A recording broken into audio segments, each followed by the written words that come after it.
Welcome to Adventure CEO Leadership Insights, your continuing conversation with entrepreneurial CEOs and modern day adventurers that are sharing their journey, the highs, the lows, and the lessons learned as they continue their quest to continually expand opportunities for their families, their teams, and the communities they serve. I'm Jeffrey Wolf, your host. I'm glad you're part of the conversation. Our first guest today is Sarah Buxbaum. She's an award-winning entrepreneur. She has been given the 40 under 40 of emerging leaders, if you're familiar with that award, from her local Chamber of Commerce in Conejo Valley, part of Ventura County in Southern California. You are going to enjoy this conversation. She is also, this is a part one. We started with a 20-minute interview that ended up running almost 2 hours. There is so much there. We're going to air parts of it as part one, part two. And you are going to enjoy this. She has a lot to share, a lot she's learned, an incredible story that you'll likely relate to as an entrepreneur. And she is the first woman in our Women in Leadership series. Sarah, thanks for talking with us today. Thanks for having me. I'm excited. I am too. You have so much going on. And I wanted to dive right in and talk about, you just made a big announcement. If we could start with your latest project. Yeah.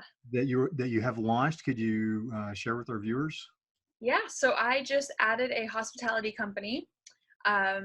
It's called CWS Hospitality, which is a spin, I guess, of Celebrate with Sarah. That's what the CWS is for. And we're opening our first location in Nashville. And it's essentially a short-term rental where girls can stay for the weekend and celebrate bachelorette parties or retreats. Anything like that. And it's a full experience. So it's a lot more than a traditional vacation rental. Right. And it's set up by women, for women, to have a great space to throw, like you're saying, have a party, have a weekend, or if they're in town for a concert or something. Yep. It's definitely targeted towards women. Why Nashville? I mean, you're in Southern California, puts you near Las Vegas, which is a huge entertainment capital as well. Why Nashville? Well, Nashville has more of a feel than, you hear Bachelorette and you think Vegas, and that's not me at all, or my brand, which is, more, Nashville has this energy. There's music, there's all these, artists trying to make a name for themselves. There's so much fun. And it's so quaint. It's a small city. I mean, now it's growing so fast, but it has this, like Southern charm, but still has so many options for anything you would need. And I fell in love with it. I mean, I go there to celebrate I was just there on my 30th birthday. And that's actually thank you. It was back in March, which is kind of when this whole thing started. And I was like, I chose to go here to celebrate. All these other women are here to celebrate. You see them up and down the streets all hours of the day, every day of the week. It's not like a Friday, Saturday, Sunday thing. And the idea came, and I literally started the business plan on my way home on the airplane. Holy cow. Yeah. Entrepreneurial fashion. Yes. It was something I had kind of thought about a year ago, but then I really was able to kind of make it happen. And I knew the right people now, and I knew the questions to ask and what I needed to kind of get this going. And it has been a full speed, dive into this. But yeah, I'm staying in Southern California. My dessert business is staying here. I've had it for almost 4 years in the LA area, and it's doing very well. And this is just another way for me to get my brand out and help more people celebrate more events with my touch on it. I mean, I'm designing the whole house. I'm creating all the experiences for them, but I'm working with people in Nashville to make it all happen day to day. As you're watching this, Sarah was in the pre-show, was given a great long description, in-depth description of what the house will be like. And it was just amazing, the level of detail to make it a very high-end experience, if you will. Yes. And to something that would really be enjoyable. And it's that attention to detail, does that make a really huge difference in terms of perception? Oh, 5,000%. I mean, as I've kind of shared with how my dessert business was built, it's not just cupcakes. It's those flowers are put there, and this color was tied into this color. And to me, the smallest details make the biggest impact. The girls will be welcomed upon arrival with a celebration box filled with stuff for their weekend. Oh, how Um, nice. and a portion of all of those, all of that goes to my foundation. So it's kind of like a multi-dimensional experience. I don't want to throw around that word too much, but it really is, because they're going there to celebrate something, whatever they're choosing. But then they also get this like top notch, like I'm calling it like a white glove hospitality experience. Okay. Something that really, it's a little bit groundbreaking, because no one's really doing this in like the Airbnb world or the VRBO, all these short-term, you get a nice house, but you don't get the amenities that you would at, like a private bed and breakfast with like the number one thing I knew I wanted was fresh flowers when they got there. Nothing huge and too elaborate, but just that one little thing is so surprising.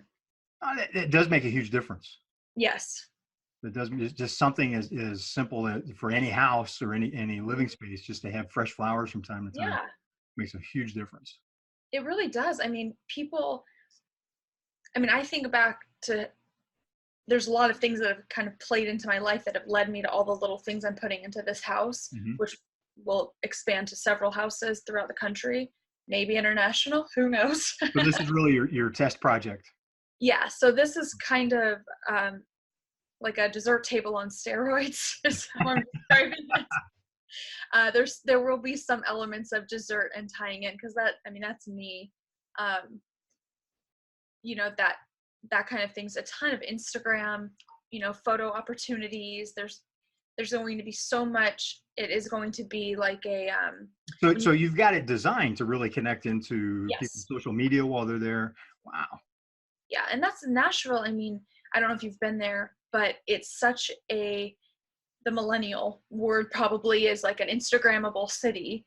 People Okay. go to take these pictures on these murals, and there's like these angel wings that are kind of a landmark. And when I was there, I kept seeing all these people taking pictures on a lot of street art that's done by locals. And in the last year at conferences I've been at, the whole activation, station instead of like a typical table, Mm-hmm. things like that. People want more than just what meets the eye. They want something that's hasn't been done before. And so there will be a lot of, like when you go to a wedding and there's a flower wall backdrop photo booth type thing, and all of that is going to be in the house. And it seems that they'll also, build a camaraderie amongst the women that have stayed there.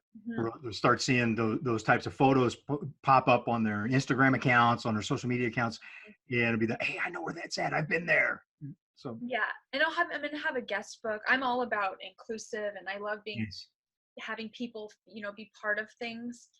That's why bachelorette parties are so fun, and girls trips and, retreats, because everyone kind of gets to just come together and, be part of this. So one of the first things that I knew I wanted in there was a guest book where everyone can sign where they're from. And I really wanted to, everyone to share, their favorite thing about the house.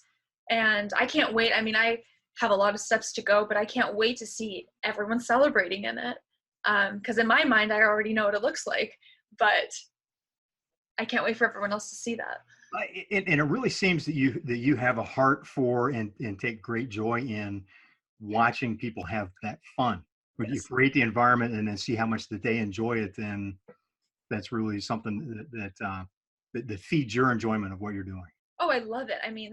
I worked in hotels, and I loved meeting all the people, and then that ultimately led me to creating these dessert tables for weddings and parties. And it's a lot of work.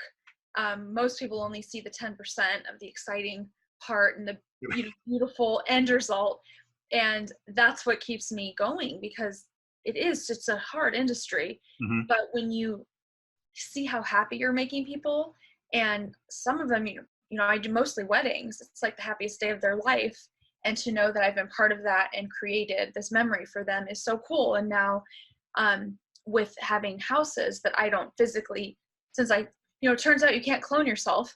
What? You can't be I know, I tried. But now I can bring that on a larger scale Hmm. in multiple places. So that's really cool for me. You mentioned something I'd like to come back to. Yes. You have a background in hospitality. Yes. Could you share some about that? I really want to take some time to talk about Celebrate with Sarah that Mhm. you created. Before that, however, you started your career, I understand, in the hospitality industry. Yes. So I've been working in food and beverage and customer service since I was 15. My first job was at an ice cream store. And it's funny because like I had an idea that one day I would be making a living doing dessert, and everyone thought that was too niche of a market, Hmm. which I proved them wrong on that. Because 15 years ago it wasn't really. Um, but So I did that. Then I worked in hotels. I worked my way up to being a food and beverage manager, and I loved it. I met so many amazing people in that journey. Got to work at two really big hotels in San Diego, right on the water. Hmm. Um, Oh my gosh. and I mean, literally, I would be spending the summers. One of my restaurants was down on the marina, and I'm like, I can't believe I get paid to hang out here.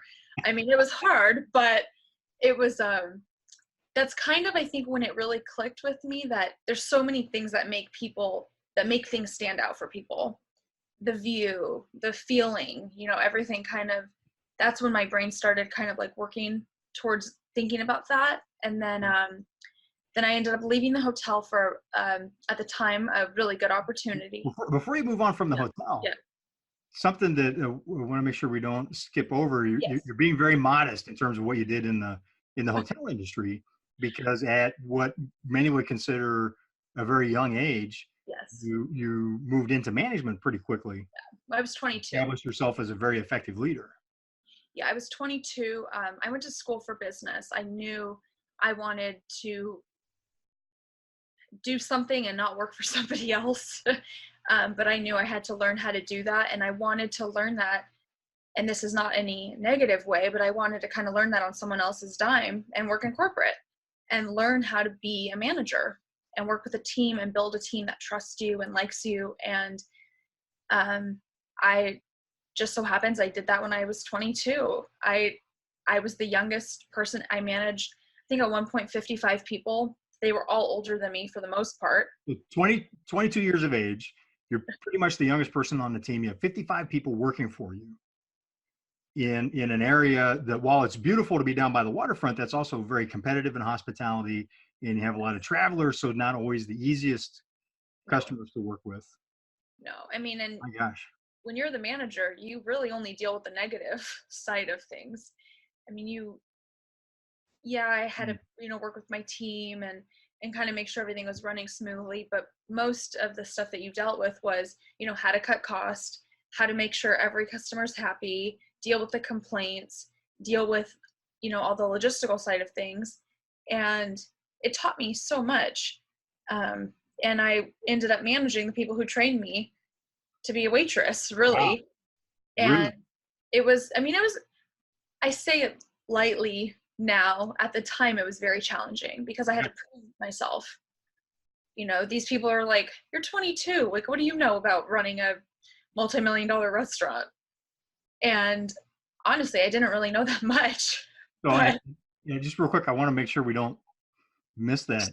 It's easy. So as you're watching this, think about that. 22 years old, running a multi-million dollar restaurant. That says a lot, to being able to do that. And also, here's a woman that is part of the much maligned millennial age group that is clearly showing strong leadership ability and accomplishing a lot. So kudos to you. thank you. I mean, I had to be really open-minded because, and I wasn't by myself by any means. There was four other food and beverage managers. My food and beverage director was amazing. We're still friends. And they very much took a chance on me too. It wasn't like, it was a big risk for them. They actually they weren't the ones who promoted me initially into management. I left. I went to a different hotel because they wouldn't promote me. And I was like, I'll go back in a couple of years. And then I basically quit at my other job at my 90-day review because they offered me a management position back at the hotel that I left 90 days before. Oh my gosh. And so then that's actually one of my favorite stories, because I really didn't like the other property I was at that much. It Mhm. wasn't me at all. And it just wasn't, it wasn't my kind of thing. And but you can't tell everyone that. You're like, oh yeah, it's great. It's great. But I hated it. And it yeah, 90, I think it was about 90 days. They invited me to their Christmas party, and then I was back as a manager. That's amazing. And you know, and Sarah, it's a powerful lesson, right? How do we find out what works, what fits, where we're most effective, what environment we want to work in or create, Mhm. without having an opportunity to test something like that and then be able to go, yeah, this doesn't really work. Yeah, I mean, you have to be risky. I mean, and I can talk more about the big mistakes and lessons I've learned in that. But you kind of just, I feel like if you're on the path and you want to grow to become a better leader and a better, business owner, or even if you don't want to become a business owner, you have to take risks, because that's what creates the new opportunities for you. Mm-hmm. And so I'm pretty good at taking risks. Would that be one of your big lessons from that experience? Oh yeah, I think that is probably, I'm glad I learned that very early on, to not wait for people to promote you, that you have to go and not wait. Mm, And I'm like, if you're not going to give me the job I want, I'll go get it down the street. And I did. And then they kind of saw that initiative, and it led me back to the position I ultimately wanted, 3 months before. sure. Sure. So then, and I appreciate you sharing that with us, because Sarah, you were starting to talk about what happened next. So you left hospitality, you left the hotel because you had a good opportunity, or what Yes. was it? So it was for a software company, Okay. and I was like, I'm not going to work for a software company. I love people. I don't want to be behind a computer. Yeah, it's And a I huge change. huge. But at the time I had also started a nonprofit, and I was really in that process of, when I was working in hotels and stuff, I started a little foundation, and I said, you know what, if I can just make money doing something that I don't really love, but it'll give me the ability to do what I really love and help people, then you know what, just try it. And I pushed back on it for about 3 years. I knew the people who ran the company, and I was like, you know what, I'm on this great path. I'm getting promoted. I love where I'm working. I make good money. I get vacation. Um, so I ended up not taking it immediately. Hmm. And then something And happened. you started your nonprofit before leaving the hotel? Yeah. So Okay. that was something I worked with in college. And then, Oh, really? so I went to South Africa in college, fell in love with the community. It was like an alternative spring break trip, and learned all about the culture before we went. And I wanted to continue that on when we got back, and everything that I had to do to work with my people there, I had to go through the college, through the Department of Africana Studies, and there was a lot of logistics. And I don't like to wait around. So, This seems to be an emerging theme in your life. yes. And so, I did a couple things and raised some money, and I just got so tired of having to rely on someone else to open their computer and answer me. And so I figured I had to start a little foundation myself, and got a little business set up. And I started my foundation. And the hotel actually really was so supportive of me, because I went to South Africa while I still worked in hotels, Oh, and wow. they did a whole drive for me, and I got 500 pounds of stuff donated for me. 500 pounds? um, and it was all from the hotel. So the Sheraton was so supportive of this, and that was really, that's what I love to do. Hmm. And so when this new opportunity came, I was like, you know what? I get to work from home. I was having some health issues at the time. It seemed that it was a really good time to do that. Okay. So I did it for about 2.5 years. Um, we ended up starting a second company that we were partners in, and the software company. So the second one that we started together was a hospitality company. to basically create an experience for people in meetings. So we worked a lot closely with the hotel, and we were kind of creating this like a charter boat experience for meetings Oh, to take wow. people out of a meeting room. It didn't go very far. It sounds really cool, but it didn't end up playing out. So I was all for that. I was a vice president of the company. We had all these great excursions planned, and then things started to go a little bit south, and I didn't know exactly what was going on, but I knew it wasn't good because I was not getting money in my account like I was supposed to be. Mm-hmm. And we were trying to sell one thing and lift another thing up. It was just starting to get a little bit not how I like to do business Sure. or do anything. So you're getting that instinctive something's not correct here. Yeah, I started to realize that our values were not aligned. Uh-oh. And I kind of, fought it for a little bit. I was like, well, you know what? We're so close to this. Let me just like write it out, and then I'll kind of plan my exit. Mm-hmm. And the universe and them planned it for me. They did not tell me that I was not working for them anymore and that I was not a partner anymore. And I found that out. Really? Yeah, they, and I can talk about it now because it's, everything is over legally. But yeah, I ended up filing a lawsuit. I found out my insurance hadn't been paid in a few months, and I was left with just bills, and bills were piling up. I wasn't getting money. I didn't know why. I was like, did something happen to them? My first instinct was something bad happened to them. It wasn't about them having a bad, character. It sounds like they essentially took the money and ran. Oh yeah, that's exactly what they did. Fast forward, long lawsuit, ended up getting a six-figure judgment against them, and then they took all their money and left, and I never saw a dollar. But it was like I said, at the time, it was the worst time of my life. Why did I leave the hotel? Everyone's asking me, we told you that wasn't a good idea. Entrepreneurship is too scary. Yeah. You had such a good career set for you in hotels. And that's when my first business was born, my dessert business, because I literally had nothing to lose. I mean, negative. I had $6 in my bank account.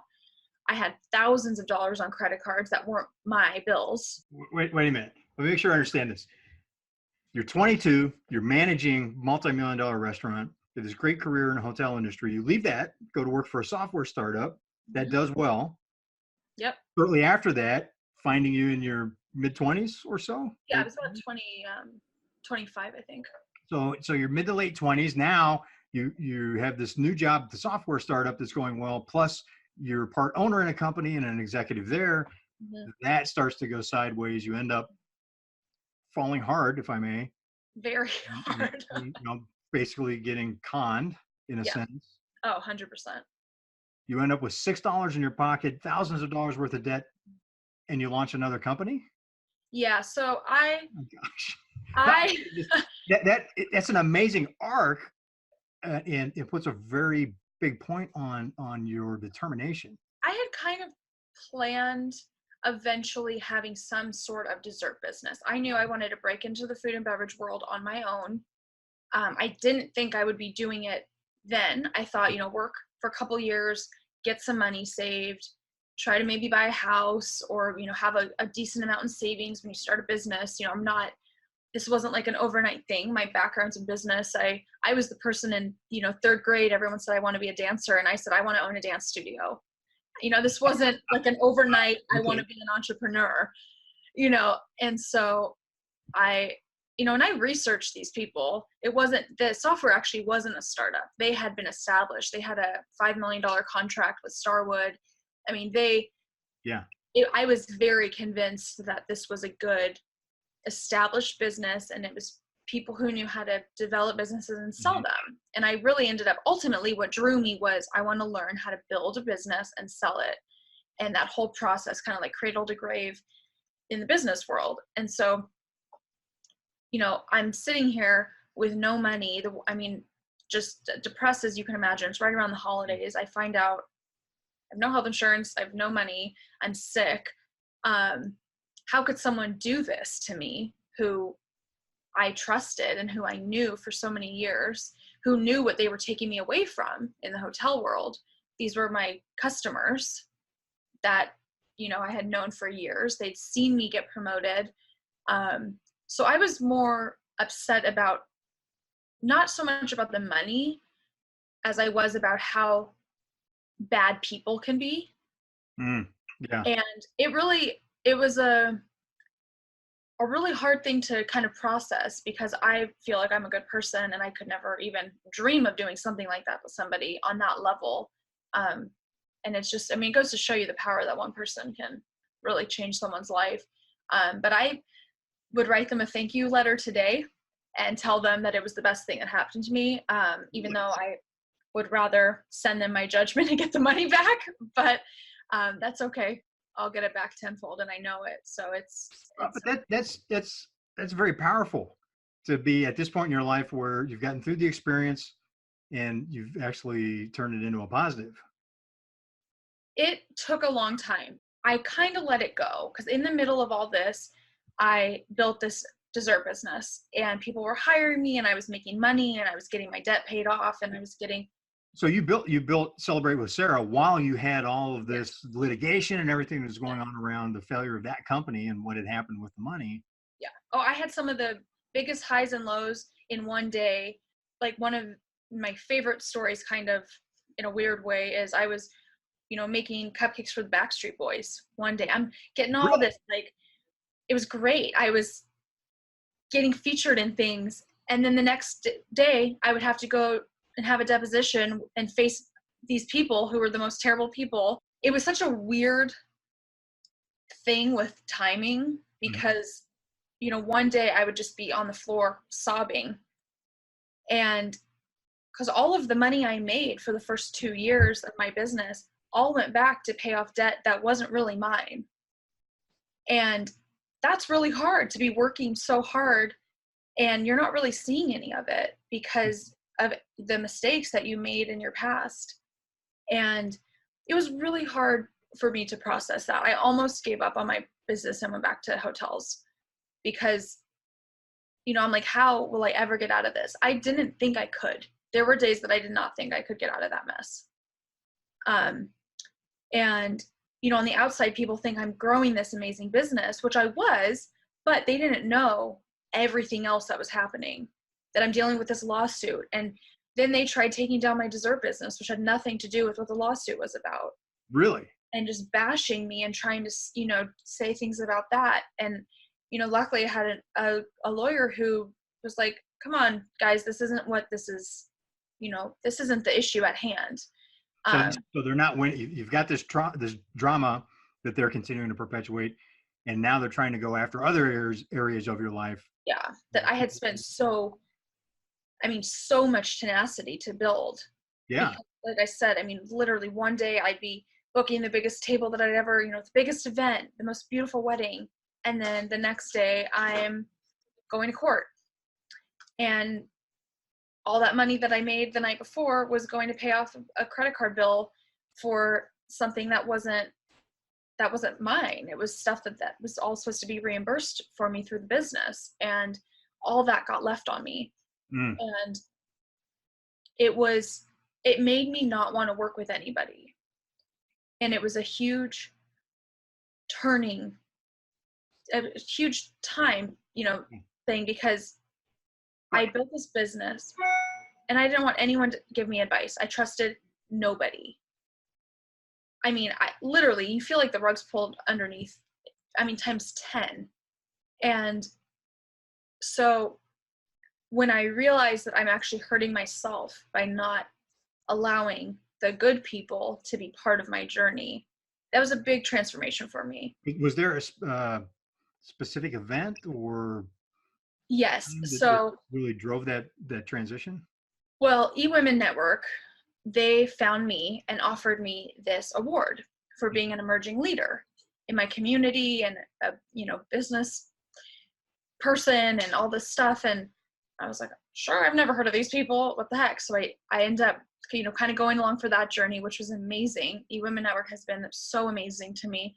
get to go to Dallas, meet all these people. It was a whole scholarship. Basically, they paid for me for a whole year to go attend these events, and they flew me to Dallas, and I'm on the beautiful stage with Sandra Yancey. And it was then when I realized, and I wasn't ready to let anybody in, but I realized I was hurting myself by not letting people help me. Join us for part 2 of Sarah's interview to learn the insight she gained from building 2 successful businesses and continuing to build a thriving nonprofit organization.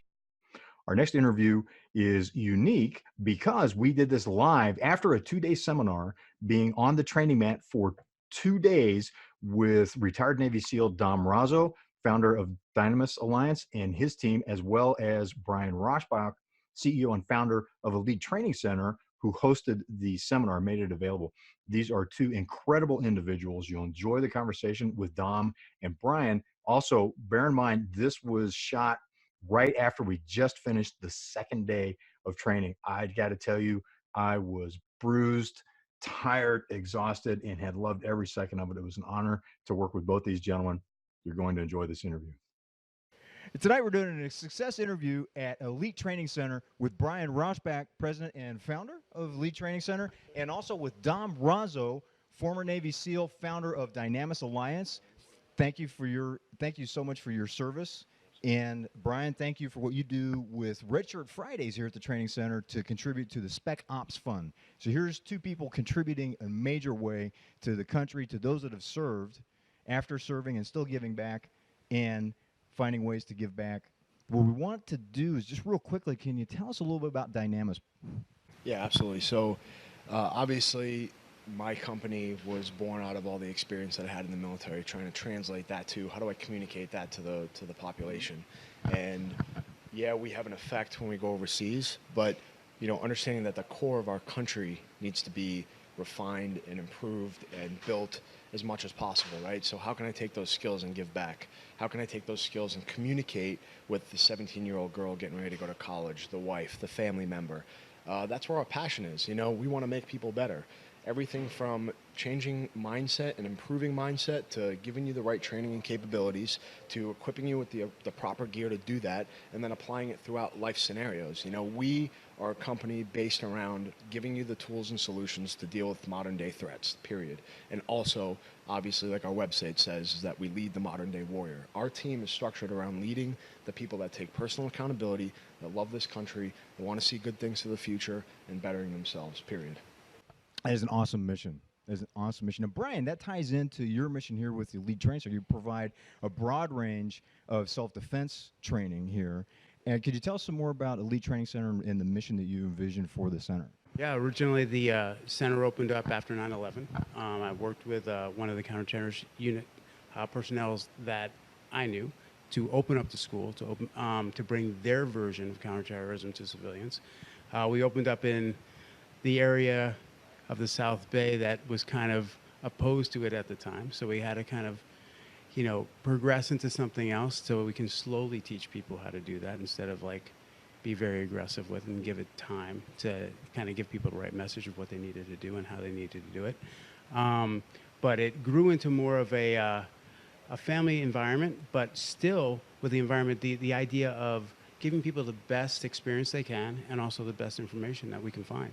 And that's part of the reason we bring Dom in. It's part of the reason we bring other companies in. But I have to say, out of many of the companies that we've brought in so far, Dynamis is one of those things where I truly believe in the message. I do believe in the techniques and the ideas. And, for me, that's kind of a vision of the future, is how to work together, with that message, with that vision. Because I think it's the right message and the right goal, for everybody, not just the military and not just a family who, somebody who is interested in just doing combatives, but for literally everybody from a young girl to a grown man. And that's one of the things I've appreciated seeing in the training rooms here. I've been involved with Elite for about 3 months, and see a wide range from kids and parents come in, couples, people that are a little farther along. I won't say mature in my particular case, but it's just a wide age range and a wide background. And you mentioned bringing Dom and his team in, and that was very interesting from a business standpoint. It would be really easy to say, well, you guys kind of compete against each other, but instead, here you are. We just finished 2 days training with Dom and his team. Brian was on the training mat with us as well as part of that, along with a lot of the trainers, those that could be here based on scheduling for those 2 days, and it was an amazing experience. Could you tell us a little bit more about that mindset of collaboration, rather than competing with each other in order to get more achieved? Sure. I mean, only because for me, the idea is always a student. Like, no matter how far we ever get in life, in martial arts or anything else that we do, it's the most important thing is to always be a student, no matter what's going on. I mean, I've trained in martial arts for 40 years, but that doesn't mean anything. At the end of the day, what means something is that you're always progressing, always learning, always evolving. And when you find somebody who is such quality, like, it's our responsibility to do that. And it's our responsibility to give that to the instructors. It's our responsibility to give it to students. And there's no other path, really, that should be followed as far as I'm concerned. There's no competition. That's not what exists. What exists is education. And it's like through that education that we become better. And there's nothing... The only people who have issue with that are people who have egos. And we're all about not having an ego. We're about understanding what we can and can't do, like honestly and truthfully, and fixing the things that we need to, and getting better at the things we're even good at. Like, it makes no difference. That's truthfully what the school's about. We say it every day. We're here to help the person next to us every day. Like, all the students, that's their job, is to help the person next to them. If somebody's beneath you, it's to help them rise up to be at least at the level you are. And if everybody's doing that, then the school's moving the right way. And I look to do that myself. Mm-hmm. I look at somebody who's above me and go, okay, that's a person that I personally want to help me get to a next phase for myself. And if it's for me, then it's for everybody else as well within the school, including the instructors. Dom? Yeah, so but I think Brian hit the nail on the head on a lot of points. And, when we came in here, we've been training at a lot of different places, and it always fundamentally comes back to a culture, And when we walked in here, we felt it right away. We felt the culture, Brian, his guys, helping us out, working as a team. I mean, there's a lot of different aspects. So I can see it right away. There is no ego. And like he said, we're all students. And that humble type of attitude of figuring out how we can make each other better is so important. And like I said, it's fundamental, not only for us. What can I learn from Brian? What can he learn from us? What can we learn from each other? The whole country needs to have that type of attitude, right? So when you find people that are like that, it's like you cling on to them, right? It's like, Brian, it's like, I can't wait to get back here already. We're already talking about doing the next thing and down the road. And it only makes us stronger. What are we going to get out of competing or having an attitude? Or, we can only learn from each other and make each other better. And I think that's the key thing. And again, we felt it right away with Brian and his culture and his team here. And when you align with people, you create synergy together. So, we're just happy to be here, and we were able to do a successful, sold-out seminar here. And, you guys need to keep up the great work. It's the awesome mindset. It's what I had when I was in the military, right? Who are the subject matter experts out there, and how can we learn from each other? There was no ego. It's like, hey, I'm going to pull what I need from you, and I'm going to put them in where I need and fit them into my lifestyle. Everybody's lifestyle is different. And that's something Brian and his guys recognize wholeheartedly. I think they apply that to their gym and their culture here, and I think it's awesome. And that ties into the mindset. Hear words like mindset, responsibility. We can do this. We have a responsibility to do this, to help each other, to help further the mission of both of your companies. And with your talk about mindset in the training room, Dom, that also reminds me that veterans succeed in business at 2 times the rate of the civilian population. That's true. That's a true statistic. Veterans that launch businesses are successful at 2 times the civilian population. And I think a lot of that has to do with the training that you get in the military, but also that experience with the mindset of, hey, we'll work together, we'll get what we need for each other. Brian, you modeled that very well. As a civilian, I hear the phrase modern day warrior. There's a lot of honor in that. Not having served in the military, that makes me kind of go, okay, I get that, but don't want to cross that line with attempting to be somebody in my mindset that I'm not. Right. The reason that this is, from a civilian standpoint, is a great experience working with both of you and learning from both of you has been, it helps me, and I've heard both of you say this, it helps me draw out my best so that I can take what I'm doing in business, in other areas in life, to a much more effective level and to be, bam, it's like see an opportunity, seize it, and to be present. and you're both helping incredibly with that. One of the things I wanted to talk about that modern day warrior thing, about you being like, oh, well, I don't really fit that mold. And I disagree. I'm going to have to disagree with you, because I think that what we're doing here, the leaders that we have in our country and the people that really take personal accountability, the lifestyle that you're living, successful, smart, understands the future, where we're going, you're a warrior. Whether you want to admit it or not, we have warriors here in the core of our country, and we're all on the same team at the end of the day. And that's why guys like Brian and myself, we link up and we say, what can we do to make each other better, right? And that's a characteristic of a warrior, right? A warrior cares and protects about the beliefs that he has, his country behind him, and has honor for everybody that's gone before him. And if you embody those, you don't have to be a military guy to do that. When you talk about the experience of twice the rate of success, I think guys just get out in the world. They experience so much where they're like, oh, I get it now. I've seen all the different dynamics. Now I know how to come back and apply them. And it's a discipline thing. It's getting the reps in and seeing the connection to reality. I knew that if I didn't put the effort and training into what I was doing, I was going to put my life and my guys' lives at risk. So the connection to reality was everything I do now outside the military, it usually benefits me to say, if I don't do this 100% and absolutely crush this task, somebody could die from that, right? And I have that connection to it now. That's why I say crush everything. Mm-hmm. Sorry, I swear. But, hopefully you can beat that out or something. We'll be fine. This is an interview that's part of our series that's leaders talking to other leaders. So I think, a little bump, a little language, we're all good with that. And Brian, because you modeled that very well with what you're doing too. No, I would agree. Like, Tom and I have talked, and I truly believe there's something missing in country. It's something that needs to be regenerated. It's something that needs to be pushed. It's the assistance to help other people, but not just that. The assistance to push yourself. The assistance to push other people to be the best they could possibly be. And everybody who is doing this is a warrior, one way or another. They just are. You have to accept that so you can actually apply that. You can't think any other way, or else you won't be that. So you have to think that way. And the same way Dom does, like, we take it very seriously. The things that we're teaching people, we know, like, if they try to apply it outside and we're not teaching it correctly, like, that's our responsibility.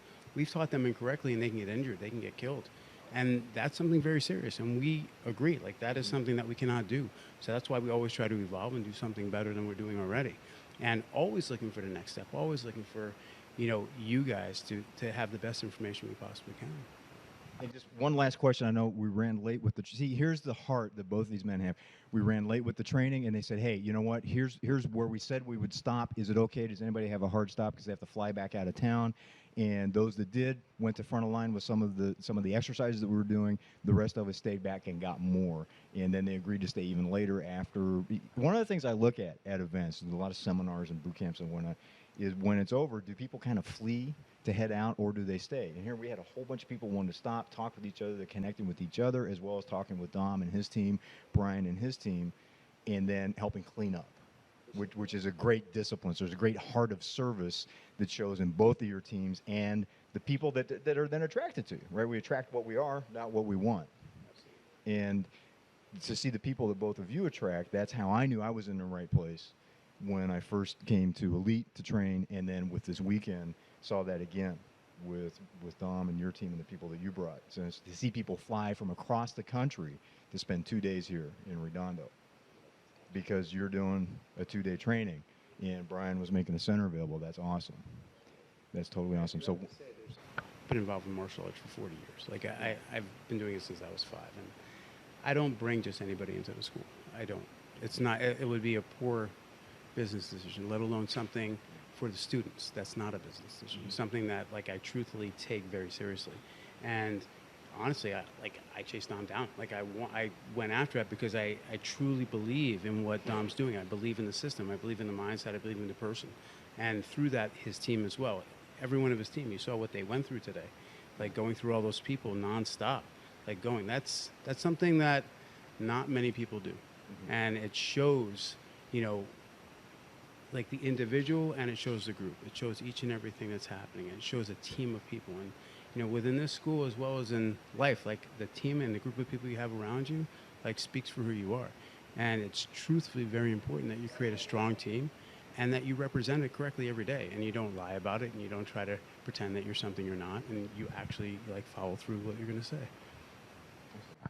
Dom, closing comment? Well, that's why we came out here. I couldn't have said it better. I mean, everything you just said kind of sums up our feelings for the last couple of days. I mean, we got some very intense life-saving training out here.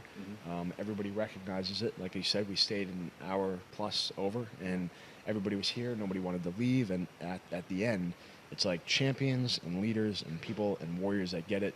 They sweep the sheds, right? The book Legacy, highly recommend it. You know, my buddy Matty Patricia from the Patriots told me to read that book, and you know, it changed the way I see things, but it also validated a lot of what we already do. But like, I'm not above sweeping the floor, right? I was actually upset, like, oh man, somebody's beating me to mopping the floor. Like, I should be that guy, right? When am I ever better than that? And I think that's something that every CEO, every leader should embody, to say, look, I'm not above not taking the trash out. And the second that you do that, the second that you make that decision that you think you're above it, then you're probably going to start being behind the power curve. And if not financially, in your heart and in your mind is where you start falling behind. And I think it's extremely important. We're passionate about everything we do. We want to help change this country. We want to help change the world. We're going to keep making an impact. And like I said, you know, Dynamis Alliance, you know, we have a website, crusheverything.com. You can subscribe. You can go find all the information out. Keep updated with everything we're doing. Check out our products, our training. Brian, again, can't thank you enough for having us out here, brother. You know, seriously, it worked out really well. You did a great job.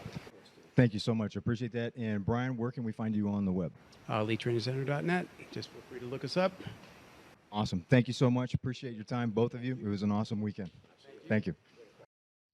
In our final segment, we have a conversation with Dean Cain of Lois and Clark fame. If you remember that TV show from the 1990s, he's also a former NFL player, an incredible individual. Went to an Ivy League school, played in the NFL, went to an Ivy League school, sharp, fun to talk with. You're going to enjoy this. Now, he interviews me. We were at the Rock Your Life Studios in Ventura County, California. You're going to enjoy this interview and get some great insight into how playful and fun it is working with a sharp, accomplished professional like Dean Cain. Hey everybody, welcome to Craig Duswalt's Rock Your Life TV series, where we interview amazing business leaders and innovative entrepreneurs. I'm your guest host, Mr. Dean Cain. I'm here today with our special guest, Mr. Jeffrey Wolf. Thank you, Jeffrey, Dean. welcome. Thank you very much. Good Pleasure to have to be you here. It's Pleasure a pleasure. to be here. All right, so you work in the area of what's it, adventure? What do we have here? Tell me again. Adventure Summits. Adventure Summits. Now, when I first heard that, I was like, what the heck is that? So please, can you describe that to me? So think what's at the top of your bucket list, Okay. right? So imagine, you play professional football. Yes, sir. So imagine being able to experience that with 5 to 10 of your colleagues from pro football. So you've got a common interest where you want to go do something high adventure. It might be an archaeological dig, bungee jumping, wingsuit flying. It could be extreme sports to something that's more head-oriented, intellect adventure.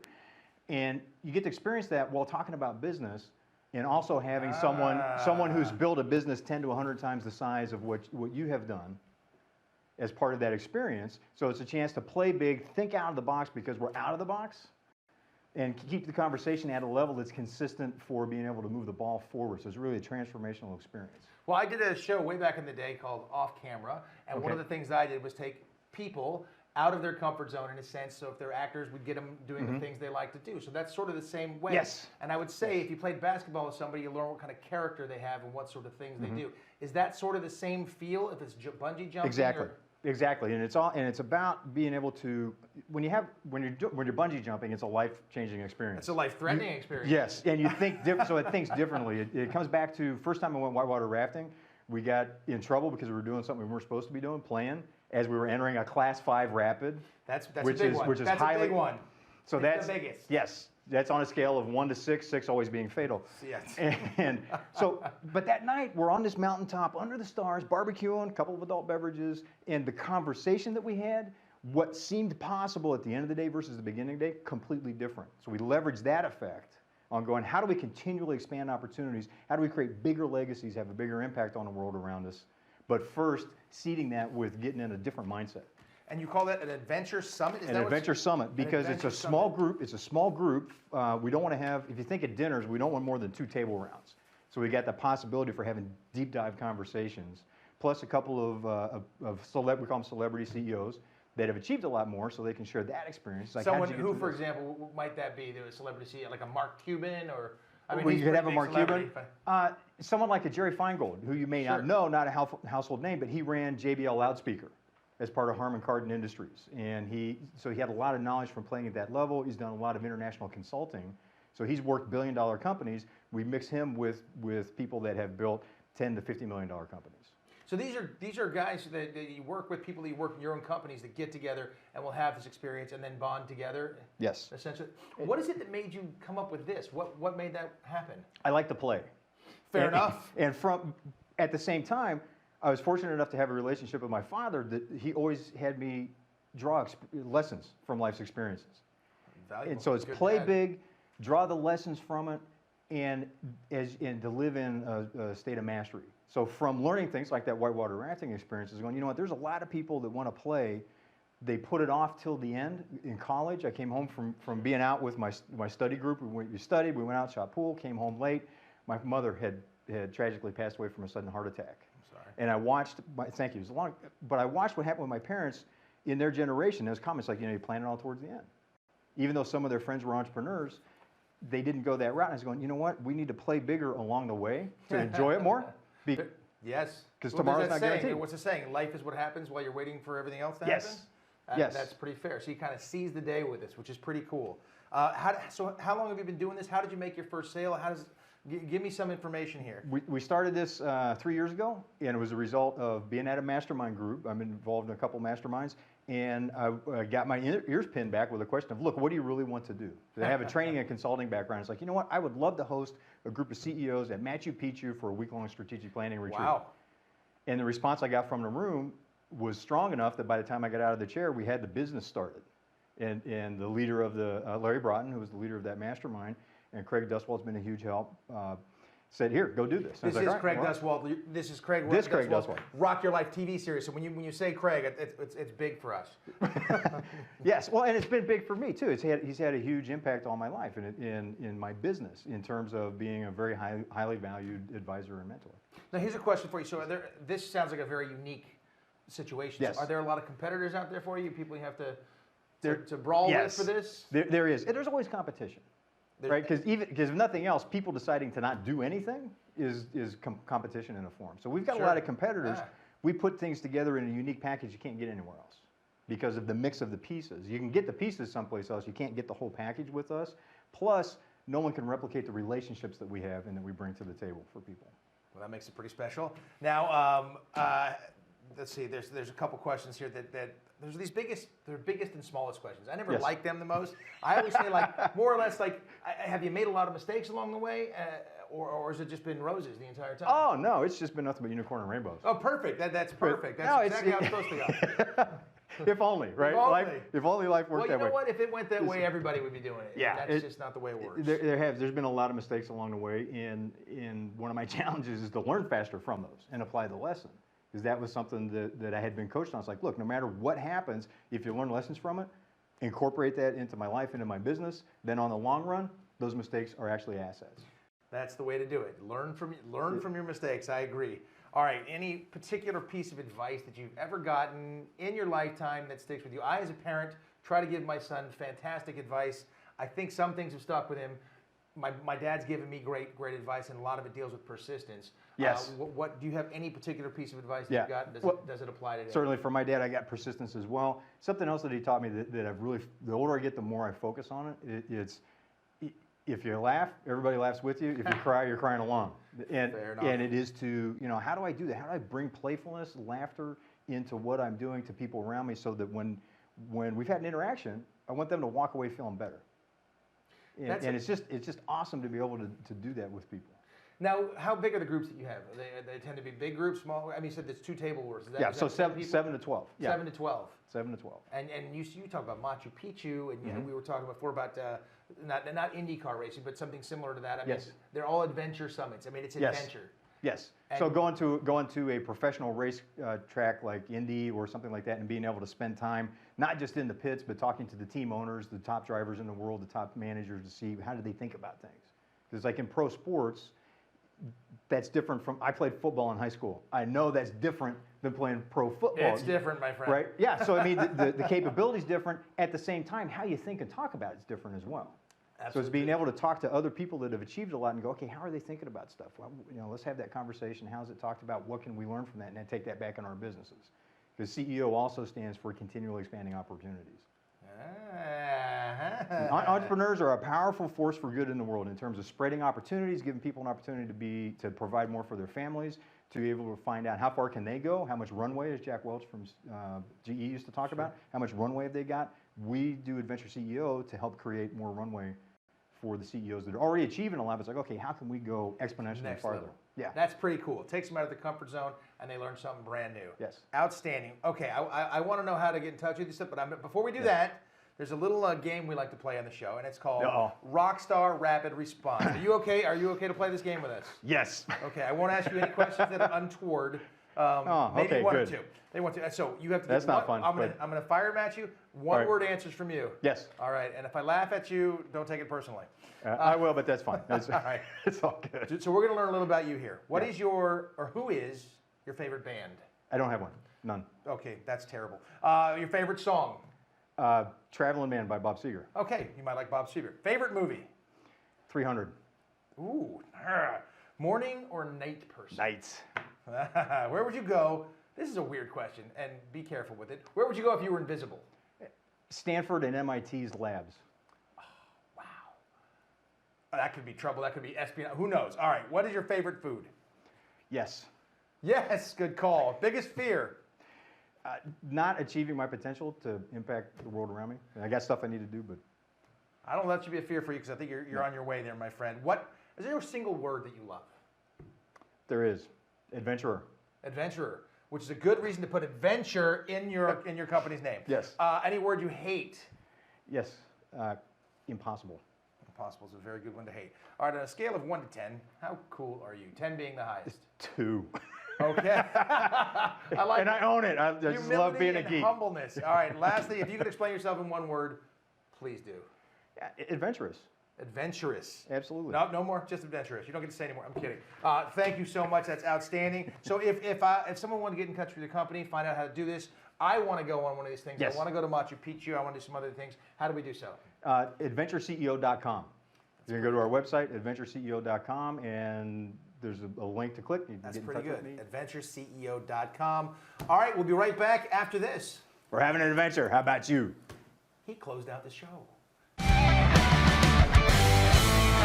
Thank you for being part of the conversation. Hope you're enjoying it as much as our guests are, as I am in talking with our guests, in talking with you as well. Look us up at adventureceo.tv. Again, that's adventureceo.tv. If you're interested in show notes, more notices on who's coming up in the future, and some of our live interviews that we do as well. You'll be seeing more of those in the future. I'm Jeffrey Wolf, your host for Adventure CEO Leadership Insights. We're having an adventure. How about you?